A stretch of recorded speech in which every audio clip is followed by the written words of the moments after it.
Students, आज हम lesson number 9 के एक अच्छे डेरिवेशन की चर्चा करते हैं जिसका नाम है गोलीय पृष्ठ से अपवर्तन। हमने एक गोलीय पृष्ठ लिया है जिसका नाम यहाँ पर रखा जाता है एल एम और दूसरा क्या रखा जाता है एन रखा जाता है। इस एल एम एन गोलीय पृष्ठ के अंदर ओ ए जो है वो हमारी आपतित प्रकाश किरण है जो अपवर्तन के पश्चात आई बिंदु के ऊपर क्या बना रही है, प्रतिबिंब बना रही है। रचना द्वारा हमने एक अभिलंब का निर्माण करवाया है जिसका नाम है CAK। हमारे पास में दो माध्यम है। गोलीय पृष्ठ के पहले जो माध्यम है उसे माध्यम 1 माना गया है। गोलीय पृष्ठ के अंदर जो माध्यम है वो क्या माना गया है, माध्यम 2, जिनके अपवर्तनांक माध्यम 1 का अपवर्तनांक μ1 है एवं माध्यम 2 का अपवर्तनांक कितना चल रहा है, μ2 चल रहा है। दोनों माध्यमों में हम मान के चल रहे हैं कि माध्यम 1 हमारा विरल है जबकि माध्यम 2 माध्यम 1 की तुलना में कैसा है, सघन है। तो जब कोई प्रकाश किरण एक माध्यम से दूसरे माध्यम में आती है तो अपवर्तन की घटना होती है जिसके कारण बनने वाला प्रतिबिंब हमने कहां पर बनाया है, आई पर बनाया है। नाउ हमने कुछ कोण यहां पर माने हैं। कौन कौन से? यहां पर बनने वाला कोण अल्फा है, यहां प्रतिबिंब पर बनने वाला कोण बीटा है और एक बनने वाला कोण कितना है, फाई। दूसरा, ये हमारी आपतित किरण है और CAK एक अभिलंब है। आपतित किरण और अभिलंब के मध्य बनने वाला कोण हमारा आपतन कोण कहलाता है और AI हमारी अपवर्तित किरण है। तो अपवर्तित किरण और अभिलंब के मध्य बनने वाला कोण क्या कहलाता है, अपवर्तन कोण कहलाता है। तो चूंकि यहाँ पर अपवर्तन की घटना हो रही है अतः हमारा जो डेरिवेशन स्टार्ट किया जाएगा वो भी अपवर्तन के नियमों से चालू किया जाएगा। अपवर्तन के नियम हमने पढ़े हुए हैं जिसमें एक हमारा नियम आता है स्नेल का नियम। कौन सा नियम आता है, स्नेल का नियम। उससे हम डेरिवेशन की शुरुआत करते हैं। देखिएगा यहाँ पर लिखा जाता है स्नेल के नियम से। स्नेल के नियम से क्या कहता है स्नेल का नियम? स्नेल का नियम हमारा कहता है साइन आई बटे में कितना चलेगा, साइन आर इक्वल टू μ2 बटे में कितना आता है, μ1। अर्थात v1 μ2 के लिए हमारे पास में नियम लिखा जा रहा है जब प्रकाश किरण माध्यम 1 से कहां पर प्रवेश कर रही हो, माध्यम 2 के अंदर प्रवेश कर रही हो। दूसरी चीज, क्रॉस मल्टीप्लाई करवाएंगे। साइन आई का गुणा μ1 के साथ में कराओगे तो कितना आ जाएगा हमारे पास में, तो यहाँ पर लिखा जाएगा μ1 साइन ऑफ कितना आ जाएगा आई, आर इक्वल टू μ2 का गुणा साइन आई आर के साथ में कराएंगे तो कितना आ जाएगा μ2 और साथ में कितना आ जाएगा साइन आर। दूसरा, एक शर्त लगती है छोटे कोणों के लिए, यदि एंगल बहुत छोटे होते हैं, छोटे कोणों के लिए क्या लिखा जा सकता है, छोटे कोणों के लिए लिखा जा सकता है कि सर जो साइन थीटा का मान होता है वह लगभग किसके बराबर होता है, थीटा के बराबर होता है। देन अगर हमें इसी प्रकार किसका मान लिखना हो, साइन आई का, तो वो भी किसके बराबर होगा, आई के। और इसी प्रकार से हमें साइन आर का मान लिखना हो तो वो भी किसके बराबर आ जाएगा, आर के बराबर आ जाएगा। साइन आई की जगह पर जब आई रखेंगे, साइन आर की जगह पर जब आर रखा जाएगा तो इस इक्वेशन को रीराइट किया जाएगा। क्या उत्तर आएगा, तो μ1 की जगह पर कितना आ गया, μ1। साइन आई की जगह पर कितना रखा जाएगा, आई, आर इक्वल टू μ2 की जगह पर कितना आ जाएगा, μ2 और साइन आर की जगह पर कितना रखा जाएगा मेरे पास में, तो आंसर कितना आ गया, आर। समीकरण नंबर कितनी हो जाएगी, 1। हम चित्र के अंदर जाएंगे, एक बार कोण आई का मान निकालना है, एक बार कोण आर का मान निकालना है और इस इक्वेशन में लाकर रखना है। क्या उत्तर आएंगे, तो यहाँ पर लिखा जाएगा चित्र में गए चित्र में। और चित्र में भी कोण आई के लिए हम एक त्रिभुज का सिलेक्शन करते हैं। नाम होता है चित्र में त्रिभुज AOC में।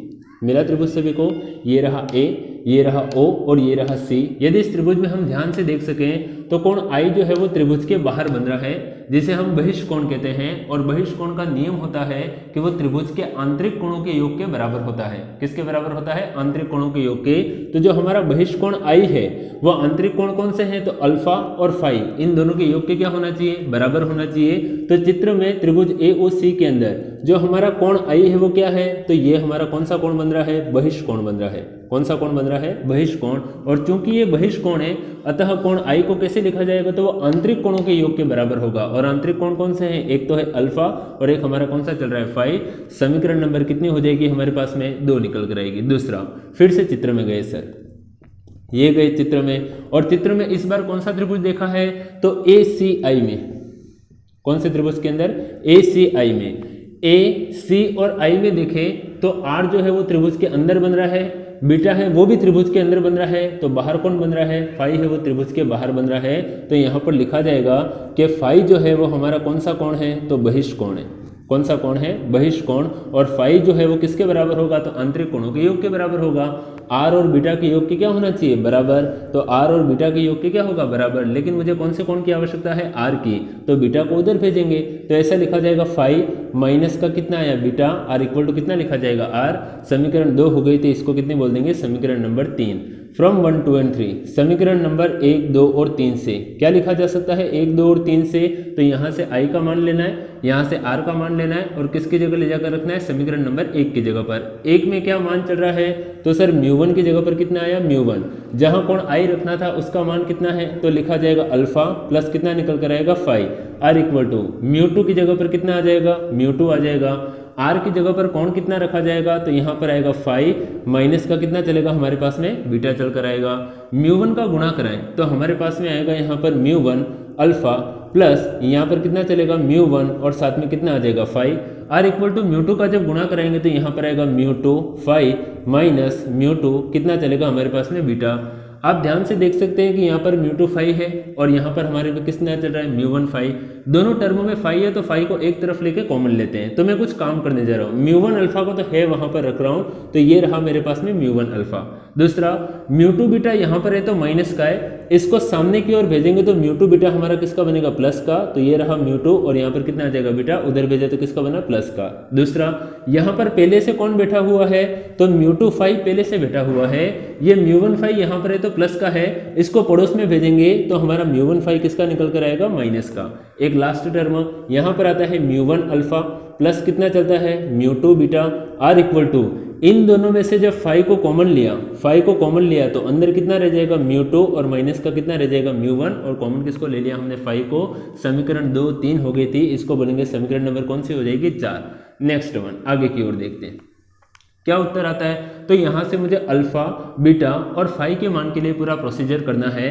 तो यहाँ पर जो मैं प्रोसीजर करूँगा वो पूरा किसके लिए होगा, मेरे पास में अल्फा के लिए। दूसरा यहाँ जो मैं प्रोसीजर करूँगा वो पूरा किसके लिए होगा, बीटा के लिए। और आगे जो प्रोसीजर करूँगा वो किसके लिए होगा, फाई के लिए होगा। पहले अल्फा के लिए बात कर लेते हैं। तो अल्फा के लिए मैं कुछ त्रिभुज का नाम लिख रहा हूँ। ये रहा हमारे पास में अल्फा कोण, और अल्फा कोण के लिए हमारे पास में त्रिभुज कौन सा आएगा, तो त्रिभुज लिया जाएगा ए ओ पी के अंदर। कौन सा त्रिभुज लिया जा रहा है अल्फा के लिए, तो चित्र में कौन से त्रिभुज में, तो त्रिभुज ए ओ पी में। और ए ओ पी में मैं फॉर्मूला लगाना चाहता हूँ, किसका फॉर्मूला लगाना चाहता हूँ, तो यहाँ पर फॉर्मूला लगाना चाहता हूँ tan अल्फा का। किसका फॉर्मूला लगेगा, tan अल्फा का। आप सभी जने जानते हैं कि यहाँ पर 90 बन रहा है, 90 के सामने वाली भुजा कौन सी होती है, तो कर्ण कहलाती है। दूसरा कोण के सामने वाली भुजा कौन सी होती है, तो लंब कहलाती है। और जो बच गया वो हमारा क्या कहलाएगा, आधार। तो AOP में tan थीटा का जो सूत्र होता है वो हमारे पास में लंब बटे आधार होता है। कितना सूत्र होता है, तो लंब और बटे में कितना आ गया, आधार, देन tan अल्फा बराबर क्या आंसर आएगा हमारे पास में, तो लंब का मान कितना चल रहा है, तो सर A से लेकर P चल रहा है, ये लिख दिया हमने AP, बटे आधार का मान कितना चल रहा है, तो सर ये कर्ण है, ये लंब है, तो O से लेकर P जो है वो हमारा क्या कहलाएगा, आधार। तो O से लेकर P हमारा क्या हो गया, आधार। फॉर स्मॉल एंगल, छोटे कोणों के लिए, स्मॉल एंगल छोटे कोणों के लिए हमारे पास में क्या होता है, तो जैसे साइन थीटा है वो किसके बराबर हुआ था, थीटा के। तो tan अल्फा जो है वो भी अप्रोक्सीमेट किसके बराबर होता है, अल्फा के। दिस इंप्लाई अल्फा बराबर हमारे पास में कितना उत्तर आया, तो AP, और बटे में कितना निकल कर आएगा, OP निकल कर आएगा। एक प्रोसीजर मैंने किसके लिए किया, अल्फा को ज्ञात करने के लिए। सेम प्रोसीजर में किसको ज्ञात करने के लिए करूंगा, तो बीटा के लिए। किसको ज्ञात करने के लिए होगा मेरे पास में, बीटा के लिए। और बीटा के लिए ज्ञात करूंगा तो फिर से हम कहां पर जाएंगे, तो चित्र में जाएंगे। देखिए एक जैसी टर्म लिखी जा रही है ताकि डेरिवेशन आसानी से समझ में आ जाए। ये रहा मेरा बीटा कोण, मैं त्रिभुज का नाम लिख रहा हूं, कौन सा, API के अंदर देखें तो यहां पर लिखा जाएगा त्रिभुज API के अंदर। ये रहा API में, क्या होगा API में, तो यहाँ पर मुझे फिर से फॉर्मूला लगाना है tan का, लेकिन अब मेरा एंगल कौन सा हो जाएगा, बीटा। कितना सूत्र होगा, लंब बटे कितना हो जाएगा, आधार। चलिए API में जाते हैं। कोण के सामने वाली भुजा क्या कहलाती है, लंब। दूसरा 90 के सामने वाली भुजा क्या कहलाती है, कर्ण। तो जो बच गया वो हमारा क्या कहलाएगा, आधार कहलाएगा। तो हमारे पास में फॉर्मूला आता है tan बीटा बराबर, ये लिखा tan बीटा बराबर, लंब कितना चल रहा है, तो A से लेकर P जो है वो मेरा किसका काम कर रहा है, लंब का। तो यहाँ पर कितना आ गया, AP। आधार कितना चल रहा है, तो P से लेकर I जो है वो किसका काम कर रहा है, आधार का। तो यहाँ पर कितना निकल कर आ गया, PI निकल कर आ गया। Next one, for small angle, छोटे कोणों की बात की जाए तो छोटे कोणों के लिए हमारे पास में क्या लिखा जा सकता है, छोटे कोणों के लिए लिखा जा सकता है कि जो tan बीटा है ये लिखा हमने tan बीटा, वो लगभग किसके बराबर होता है, तो बीटा के बराबर होता है। नाउ बीटा बराबर कितना आंसर आ गया, तो लिखा जाएगा हमारे पास में AP और बटे में कितना उत्तर आ जाएगा PI।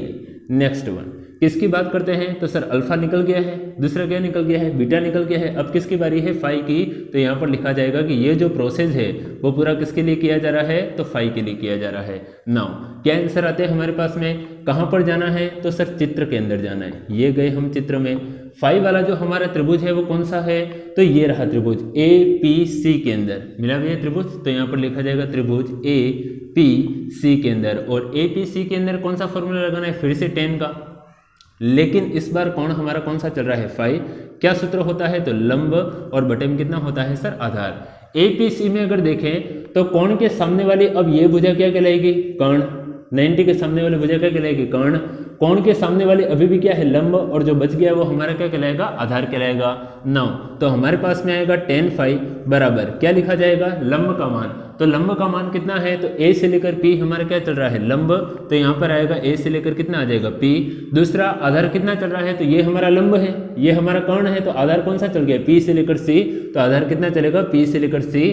Now for small angle के लिए, छोटे कोणों की बात की जाए तो स्मॉल एंगल के लिए क्या लिखा जाएगा मेरे पास में, स्मॉल एंगल के लिए लिखा जाएगा कि जो tan फाई है, ये लिखा हमने tan फाई, वो लगभग किसके बराबर होता है, फाई के। देन फाई का मान हमारे पास में कितना आ गया, तो AP, और बटे में कितना आ गया सर, PC। हमने एक अपनी तरफ से काम किया था, क्या काम किया था कि यहाँ पर जो हमारा मान था, कौन सा, AP जो मान था, उसको हमने रिप्लेस करवाया था। कैसे, गोलीय पृष्ठ तो LMN है, लेकिन इस M को अगर पॉइंट मान के कोई त्रिभुज बनाते हैं तो ये एक कर्वेचर की फॉर्म में आ रहा है। यहाँ पर कभी भी 90 नहीं बनता, तो 90 बनाने के लिए मैंने यहाँ पर एक अभिलंब खींच दिया। अब इस P के मान को हम रिप्लेस करवा देंगे, किसके मान से रिप्लेस करवाएंगे, तो मान को रिप्लेस करवाएंगे कुछ इस प्रकार से। देखिएगा जहां जहां P दिखता है उसकी जगह पर कितना रखेंगे, M, क्योंकि कर्वेचर के पॉइंट पर कौन बैठा हुआ है, M बैठा हुआ है।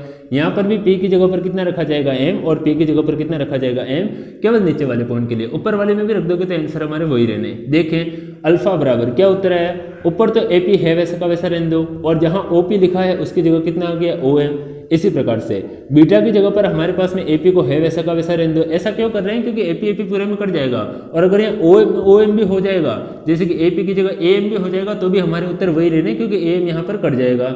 नाउ PI की जगह पर हमारे पास में कितना आ जाएगा, MI आ जाएगा। एंड फाई बराबर आखिरी उत्तर क्या लिखा जाएगा, तो AP रहा, एंड डिवाइड में P की जगह पर कितना आ गया, M, एंड मल्टीपल में कितना आ गया, C। तो फाई बराबर आ गया AP बटे आ गया MC। नाउ नंबर डालते हैं, समीकरण 4 हो गई थी, इसको बोलेंगे कौन सी हो जाएगी, 5, ये हो जाएगी समीकरण नंबर 6, और ये समीकरण नंबर कौन सी हो जाएगी, 7। क्या काम करना है, तो सर अल्फा, बीटा और फाई के मान निकल गए हैं, तो इनको इनकी जगह पे ले जाके रख दे। कहाँ पर रखना है, तो एक तो काम में आएगी हमारी समीकरण नंबर कौन सी आ जाएगी, 4, दूसरी कौन सी काम में आ जाएगी, 5, ये आई हमारे पास में 6, और दूसरी समीकरण नंबर कौन सी हो जाएगी, 7। देन आंसर आएंगे, क्या लिखा जाएगा, μ1 अल्फा। तो ये लिखा मैंने μ1, और किसका मान रखना है, अल्फा का। बोलो अल्फा का मान कितना है, तो यहाँ पर लिखा जाएगा AP, और बटे में कितना आ जाएगा, OM। प्लस की जगह पर कितना लिखा, प्लस, फिर कितना है μ2, किसका मान रखना है, बीटा का। कितना है बीटा का मान, तो यहाँ पर रखा जाएगा हमारे पास में AP, और बटे में कितना निकल कर आ जाएगा, MI। आर इक्वल टू कितना चल रहा है, μ2 माइनस μ1, तो ये लिखा अपन ने μ2 माइनस μ1, डिवाइड में कितना चलेगा, 5। तो 5 का मान कितना चल रहा है, तो यहाँ पर चलेगा हमारे पास में AP, और बटे में कितना आ जाएगा, MC। क्या होगा, यहाँ से AP कॉमन आएगा, और इस AP के साथ में कट जाएगा, तो मैं AP को हटा रहा हूँ, और मेरे पास में AP जब हटेगा तो ऊपर से खाली कौन बचेगा, μ1, यहाँ पर आया OM, प्लस यहाँ से AP गया तो कितना आया, μ2, बटे में कितना आ जाएगा, MI। आर इक्वल टू यहाँ से AP गया तो कितना आ जाएगा, तो μ2 माइनस μ1, और बटे में कितना निकल कर आ जाएगा, MC निकल कर आ जाएगा। अब जाते हैं चित्र में, ये गए हम चित्र में। चित्र में किस किस के मान लिखने हैं, तो OM, MI और MC के मान लिखने हैं। तो मुझे एक बार OM का मान लिखना है, एक बार किसका मान लिखना है, तो मुझे MI का मान लिखना है, और एक बार मुझे किसका मान लिखना है, तो एक बार मुझे मान लिखना है MC का। देखो क्या मान आएंगे मेरे पास में, OM के मान की अगर चर्चा की जाए तो ये रहा मेरे पास में OM का मान, लेकिन मैं OM का मान नापूंगा तो उत्तर बिंदु दूरी U आएगा। मेरी शुरुआत कहाँ से होगी, M से, कहाँ तक जाऊंगा, O तक। तो जब मैं M से O तक जा रहा हूं तो मैं आपतित किरण की विपरीत दिशा में जा रहा हूं, तो U का मान लिखा तो जाएगा, लेकिन ये U का मान किस में लिखा जाएगा, माइनस में। MI के मान को देखें, m से लेकर i तक हम मापन करेंगे, जिसमें हम आपतित किरण की दिशा में ही जा रहे हैं। मान आएगा प्रतिबिंब दूरी v, लेकिन वो v जो है वो किसके अंदर लिखा जाएगा, प्लस के अंदर। और mc का जो मान हमारे पास में लिखा हुआ है उसमें हम शुरुआत कहाँ से करेंगे, m से कहाँ तक जाएंगे, c तक, जिसमें वक्रता त्रिज्या कितनी निकल कर आएगी, r, और हम आपतित किरण की दिशा में जा रहे हैं तो ये r का मान भी किसके अंदर लिखा जाएगा, प्लस के अंदर लिखा जाएगा। ये मान जैसे ही हम रिप्लेस करेंगे तो हमारे पास में फाइनली आंसर निकल कर आएगा। क्या आंसर निकल कर आएगा, देखिएगा यहाँ पर मान रखा जाएगा, कितना आया, तो μ1 बटे कितना मान रखना है, OM। बताओ OM का मान कितना चल रहा है, तो माइनस का u, प्लस यहाँ पर मान रखा जाएगा μ2, ये रखा हमने μ2। बोलो किसका मान रखना है, mi का। कितना मान है mi का, तो प्लस का v, तो यहाँ पर कितना आ गया, प्लस का v। r इक्वल टू कितना चलेगा, μ2 माइनस μ1 एंड डिवाइड, यहाँ पर चलेगा mc, और mc का मान कितना चल रहा है, प्लस का r चल रहा है। क्या काम किया जाए, तो सर यहाँ पर आएगा μ1 बटे कितना आ गया u, माइनस का, प्लस प्लस तो प्लस ही होते हैं, μ2 बटे कितना आ गया v, r equal to μ2 minus μ1, और बटे में कितना निकल कर आ गया, r निकल कर आ गया। क्या काम किया जा सकता है, तो सर प्लस वाले पहले लिखे, तो μ2 बटे कितना लिखेंगे v, प्लस को पहले लिख दिया, माइनस वाले टर्म को बाद में लिखा, तो कितना आ गया μ1 बटे कितना आ गया u, r equal to μ2 minus μ1, और बटे में कितना आ जाएगा r।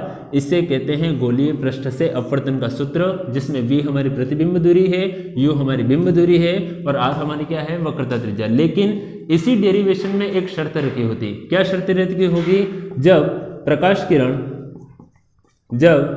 किरण कहां से कहां पर आए, तो प्रकाश किरण वायु से कांच में प्रवेश करे, वायु से कांच में प्रवेश करे, तो हमारे पास में अगर इस प्रकार के पॉइंट अगर आ जाएं इस डेरिवेशन के बाद में, तो हम सभी जने जानते हैं कि पहला माध्यम कौन सा हो गया है, वायु हो गया है, दूसरा माध्यम कौन सा हो गया है, कांच हो गया है।